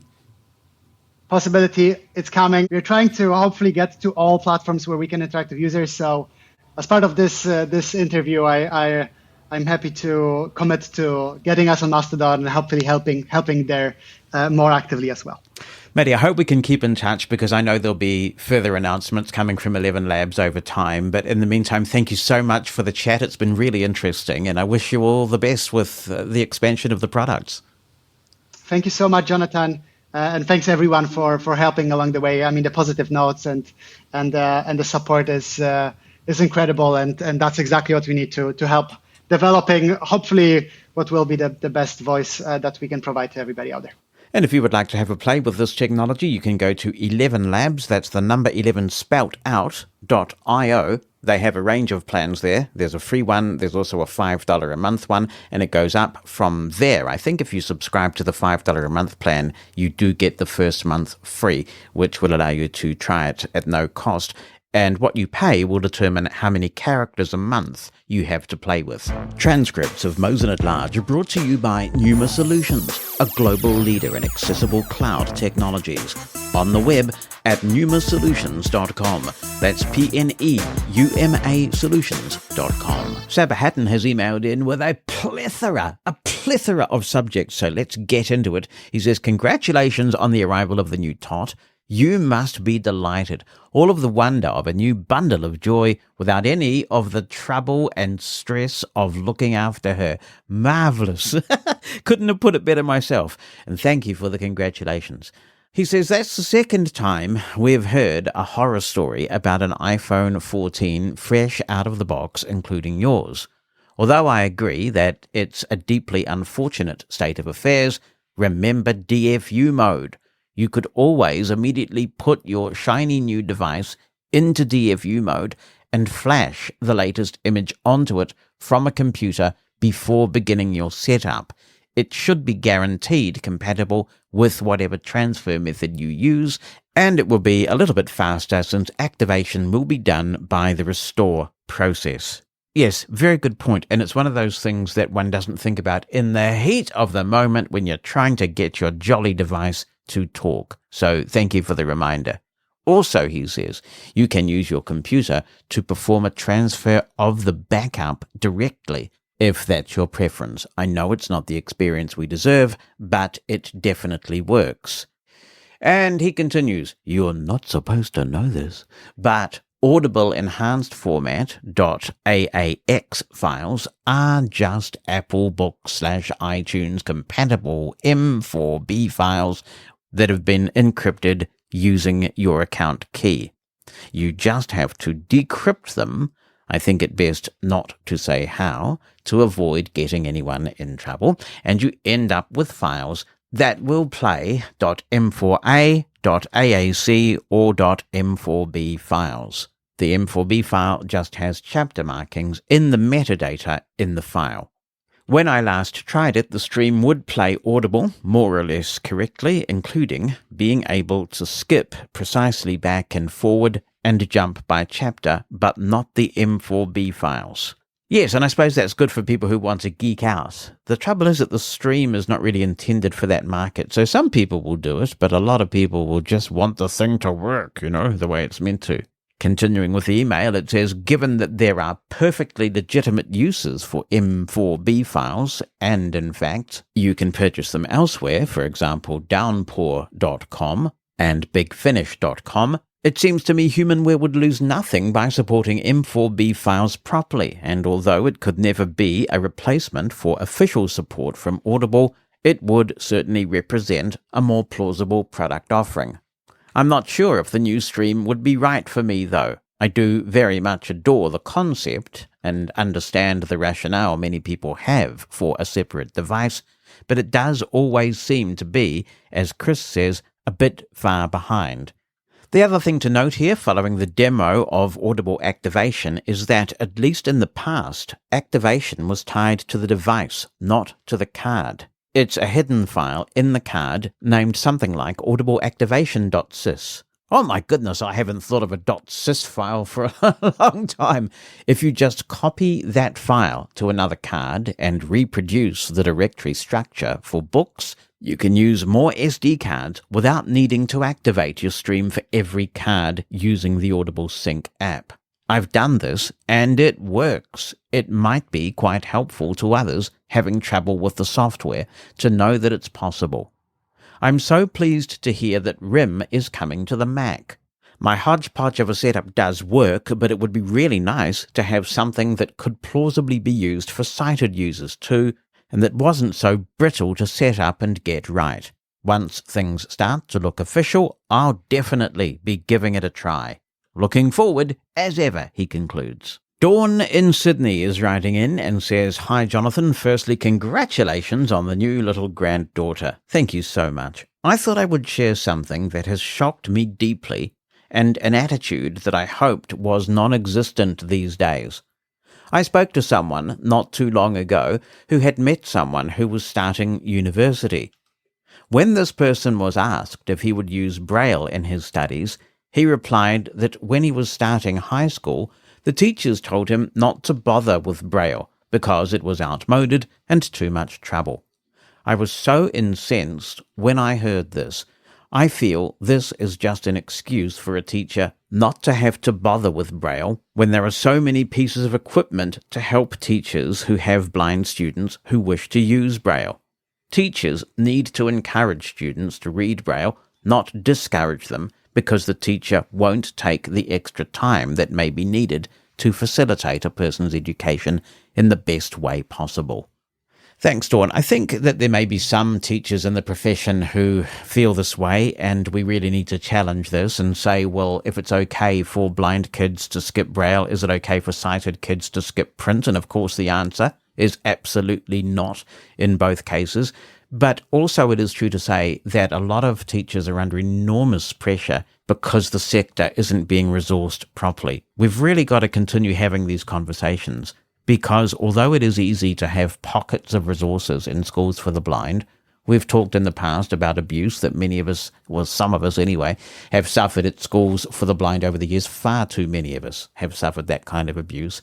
Many of us understand all too well the social pitfalls of schools for the blind, as well as some potential benefits, the fact that we can benefit from mentors, the fact that there may be, in some people's perceptions, a culture around blindness. So there are potential benefits as well. But the philosophy has taken hold that everybody should be entitled to attend their local school. And that sounds great, but we should also be ensuring that everybody is entitled to a proper education at that school. And when a blind child is being put in front of teachers for the majority of their time at school who are illiterate in blindness terms, that's a concern. We have many wonderful, dedicated, conscientious people in the sector who are doing great work every day, and I salute them unreservedly. But man, many of them are really stretched. And sometimes what happens when people are stretched is that you inevitably get rationing decisions.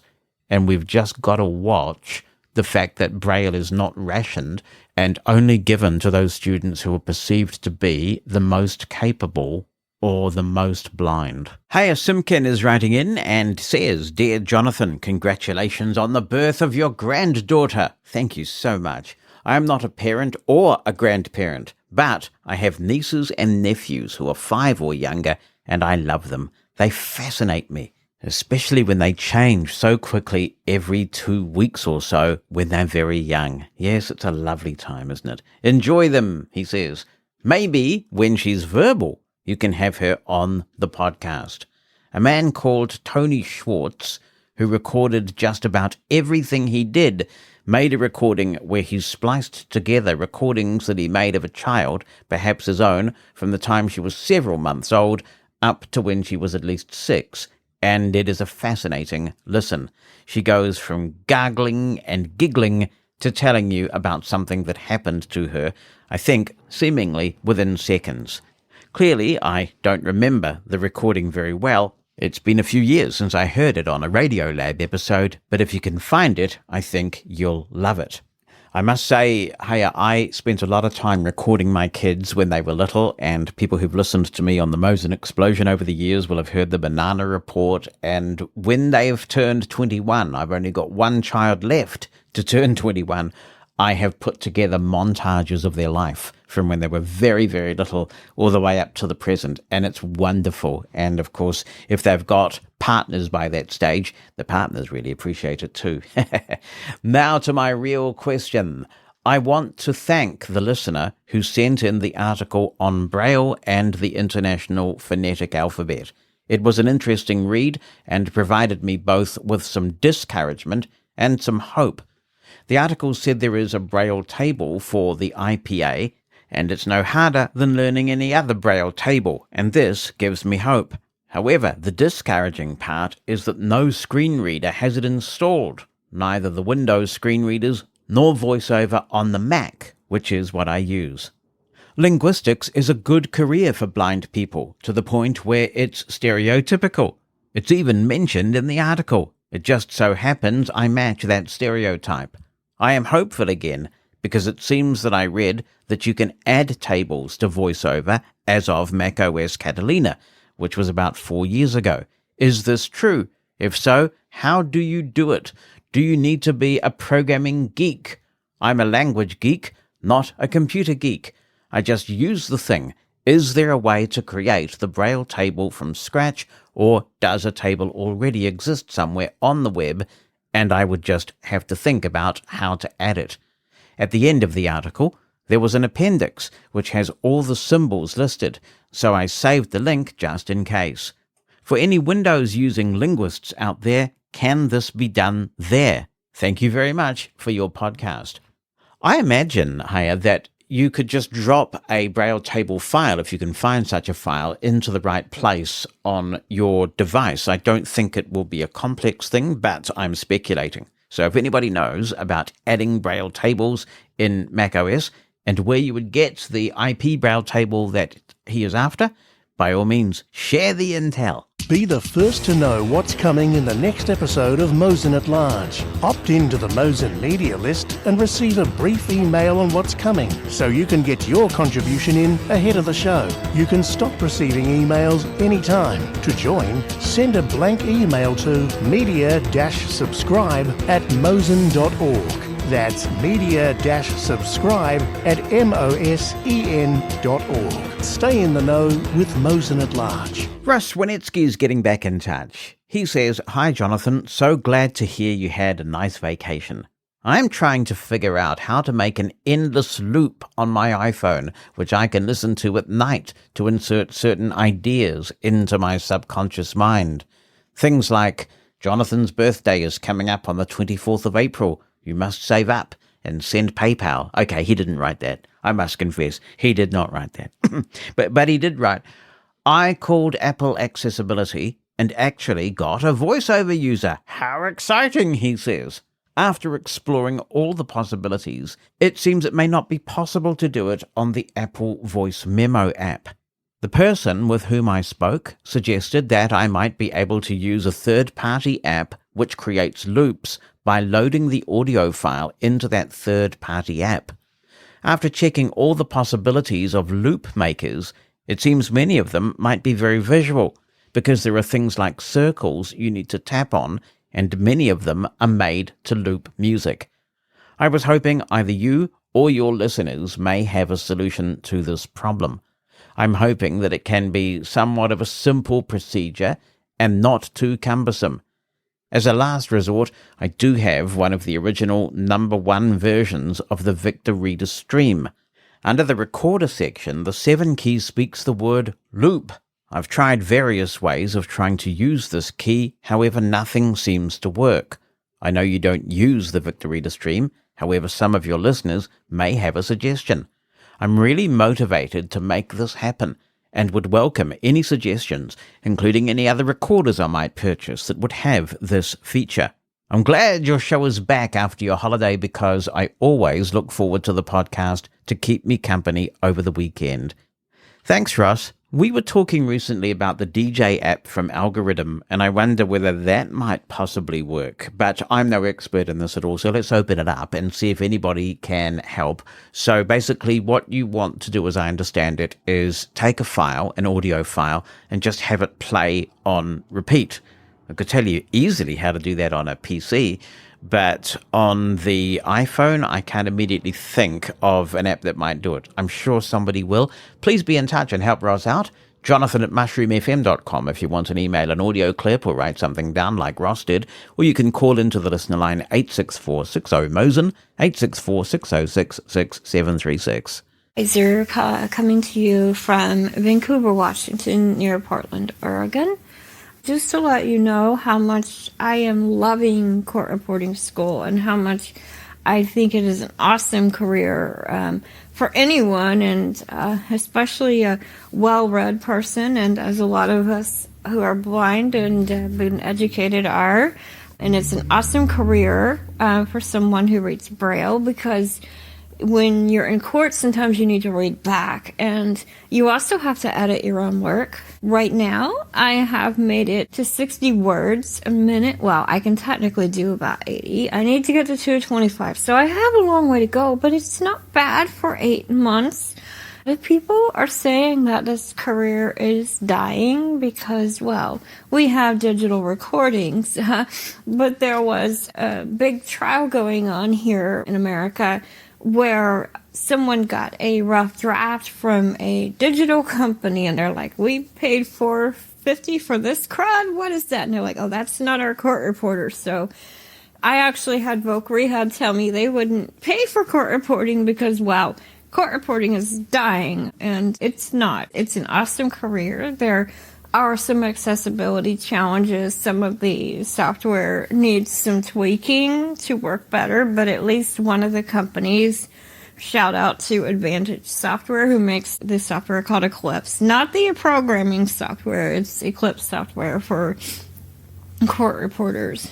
And for those people who don't know, a steno machine has 22 keys, and you use combinations to make, well, you can make different letters, but the really interesting thing with steno is you make syllables more, or in the theory I use, we make a lot of words. We do what's called short writing. A lot of people write out every syllable, but the theory I learned, we want to have to write fewer strokes, and I'm like, I can do this. I mean, I'm the girl who likes to play around with grade 3 Braille, so, and that's with an uppercase B if I were writing. And you have to write it in certain orders. So sometimes words end up being like anagrams, or you can write whole phrases. I could write, state your name for the record, in one stroke.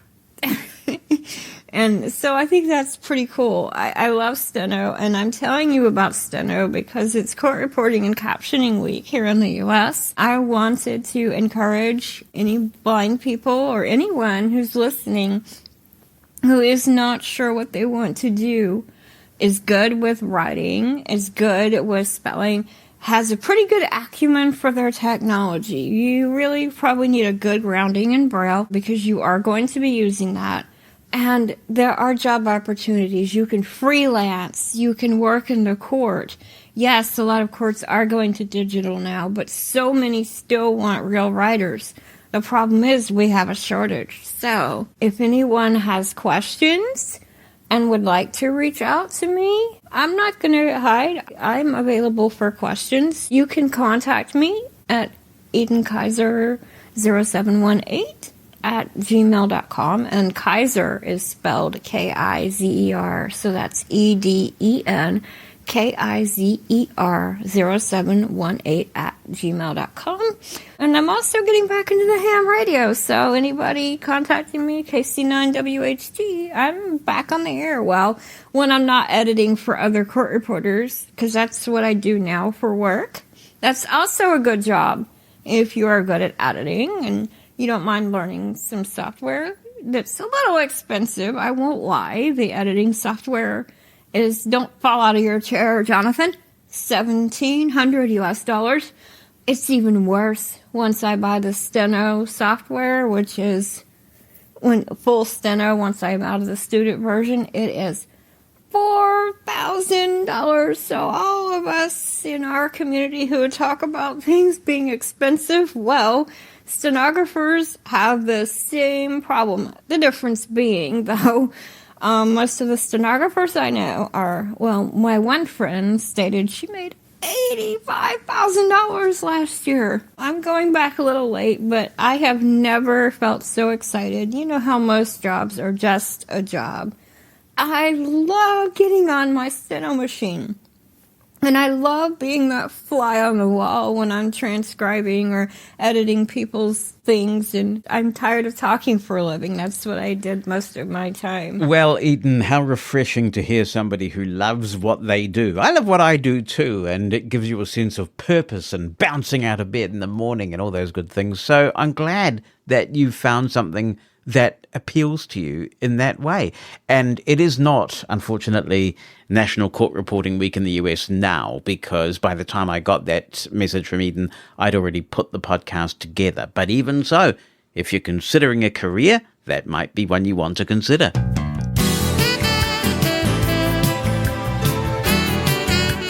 Mosen at Large Podcast. Hi, Jonathan. It's Kathy from California. I have been listening to you for many, many, many years when you were with Freedom Scientific, and before then, I think you were on ACB Radio. And anyways, I've always enjoyed everything you have produced, and thanks for such great content. I also wanted to let you know it was through you that I came into contact with Sonos, and I just love their products. I have 2 Play Ones and a mini sub. By the way, the new mini subs are just spectacular. I can't speak highly enough of them. And my brother, he has very limited hand and usage, so he can't really use the Sonos app. But I got him 2 ones and a subwoofer, and it works perfect through AirPlay. So he uses his phone and talks to Siri, and it plays everything. And so we are very happy campers. Thanks to you. So thanks, and keep up the great work, Jonathan. Bye-bye. Well, what a lovely message to get. Thanks for calling in on the listener line there, Kathy, and you do go back a long way. I like my Sonos stuff as well, and I'm pretty excited to hear about some of the new plans that they are working on. Rumors are that there are a couple of new speakers coming out, and one of those, the premium one, is going to be called the R3, I understand, based on reports that I'm reading. And that one is going to have spatial audio, the full 360 degrees surround sound. So, wow, all I can say is if they sound as good as the blurb makes them sound, and you get a couple of those with a sub, it sounds like it's going to be quite a remarkable experience. We haven't heard from Calby Carlson for a while, so I hope he's brought a note of explanation. Yes, here it is. It says, "Hi, Jonathan. It's been quite a while since I've emailed the show. I've been very busy planning for the arrival of our new baby who came last week." Wow, congratulations. That is just such a special time. Hope that everything's going well and that you're enjoying being a dad. It is so super. Now I have a chance, he says, to catch up on all the podcasts I've missed while I hold her in the morning. There you go. You're on to the magic formula. Not that formula. The magic formula to get your daughter to sleep. Put on Mosen at Large. She'll be dozing off in no time. It's been fascinating, he says, to listen to all of those who have described their experience in amateur radio. It is both encouraging and daunting to hear about blind people building their own towers, something I would never have contemplated. I've always been intimidated by blind people who do physically complicated things, like woodworking and other kinds of building projects. I wish I could learn such things myself, but I don't feel like I have the capability without being taught by another blind person, which isn't feasible for me right now. Anyway, I just wanted to say hello to everyone on the show and plan to get back to listening to every week now that the new year has begun. Thanks, Kelby. It's so cool to get your good news. I used to air a show when I ran ACB Radio that was produced by Phil Parr, who sadly died some years ago now, and it was called The Blind Handyman Show, and that was a great show. I mean, it really broadened my horizons, because there were 2 or 3 blind guys that would appear regularly, and they'd sort of be sitting there chatting away about all sorts of ways to do these things. And it gave me confidence, actually. I loved that show. It was very well produced. And to the best of my knowledge, there isn't anything out there like that anymore. So there's a niche for someone. Start a blind handy person podcast. Here's Pam McNeil writing in from sunny Upper Hutt. And she says, "Hi, Jonathan. Just a note to say first that I got really fed up with the poor sound quality on my iPhone SE20 and gave it to a sighted friend who doesn't rely so much on good sound quality as I do. A couple of weeks ago, I bought an iPhone 14 and am pretty happy with this. It didn't take me long to get used to the Face ID system, although I'd hate to be in the dark in an emergency fiddling about trying to get the thing to recognize me.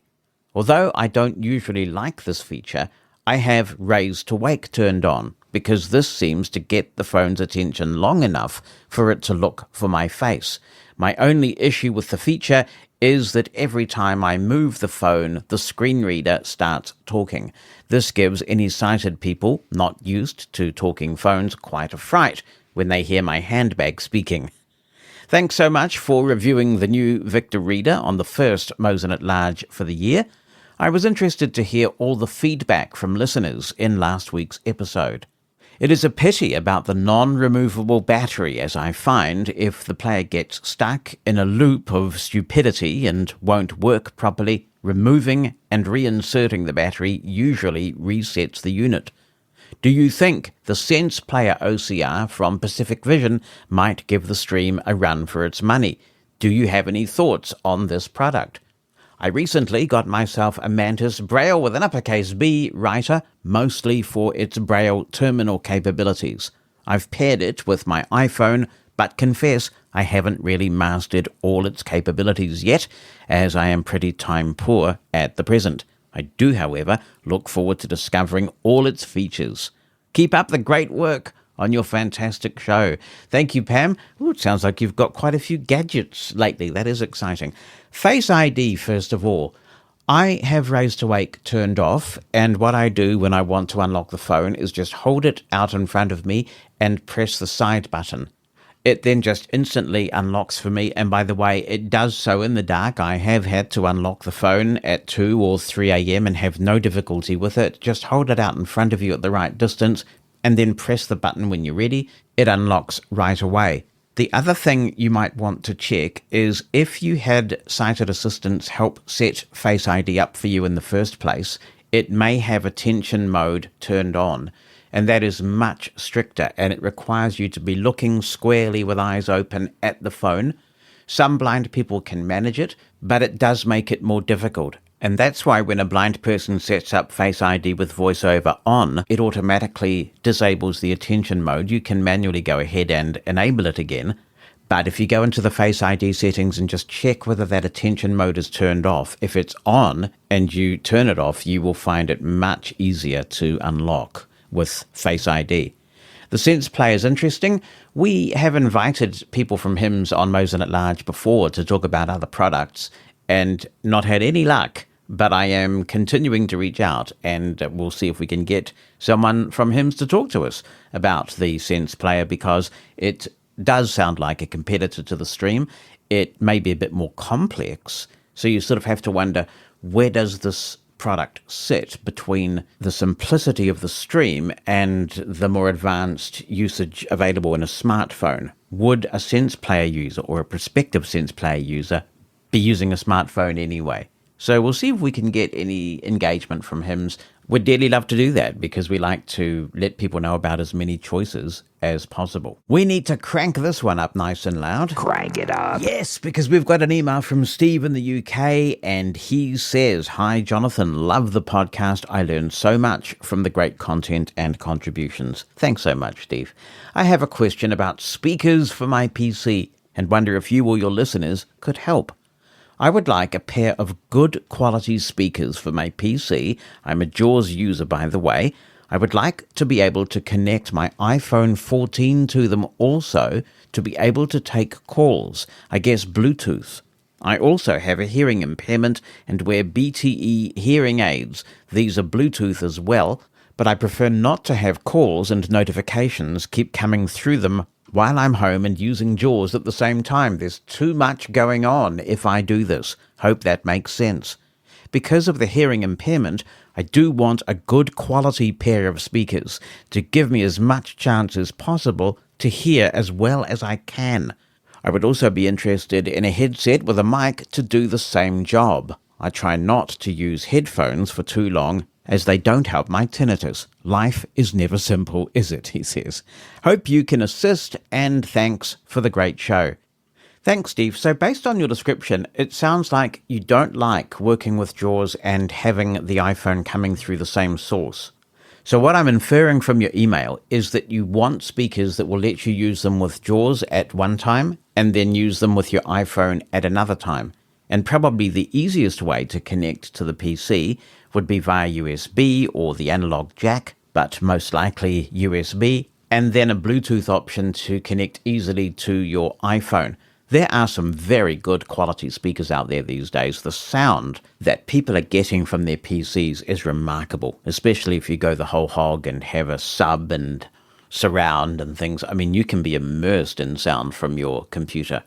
But if anyone has any hints for Steve on speakers that will let him work with the PC with good quality audio and pair via Bluetooth with an iPhone as well when that's required, please share. It'd be great to get some brand recommendations. I love to hear from you, so if you have any comments you want to contribute to the show, drop me an email written down or with an audio attachment to Jonathan, JONATHAN @mushroomfm.com. If you'd rather call in, use the listener line number in the United States, 864-606-6736.